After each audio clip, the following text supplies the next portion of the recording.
mensahe at sana'y mamulat. Silang mga tamad na hindi marunong mag-unat, magbanat ng buto, bagkus ay nakaupo at kapalaran ay inaasa lamang sa loto.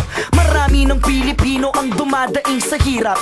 Ang pangarap daw ay di nila mahanap. Paano mahahanap kung di marunong magsikap? At sa telebisyon ay lagi kang nakatapat, para kang sihuan tamad, nag-aantay na malaglag ang bunga ng bayabas habang nakahiga sa lapag. Subukan mo na akyatin ang puno upang malasap. Pag iyong pinaghirapan ay tunay na masarap. Di naman sa nakikialam ako sa buhay mo. Baka sakali lang na baka pwede pang magbago. Tumayo ka dyan sa kama at subukan mong maligo. Umalis ka dyan sa kanto, maghanap ka ng trabaho.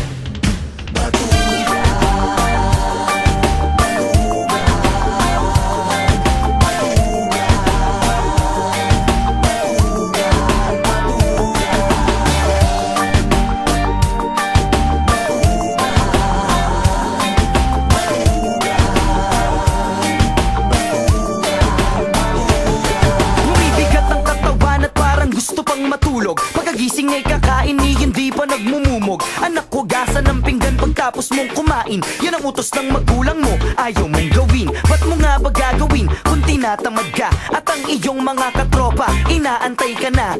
Ang baga na ng 20, pambili ng isang bote.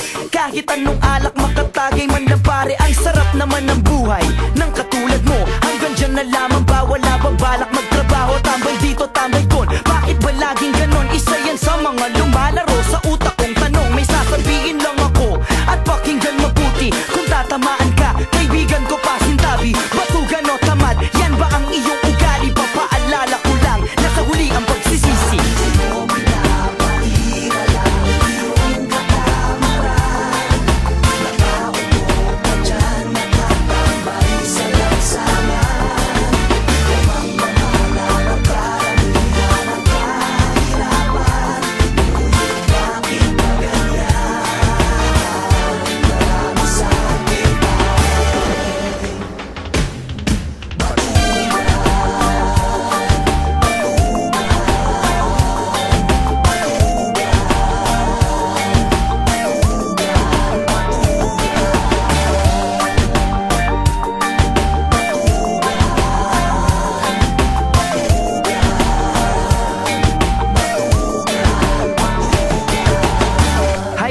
Ang sarap naman ng buhay ng katulad mo. Pagkagising mo, kakain ka, tapos tatambay ka sa kanto. Bibili ka ng sigarilyo at sisindihan mo. Sabay bigla kang uupo, hihimasin mo pa yung tiyan mo. Makikipagkwentuhan ka sa barkada mo ng kung ano-ano.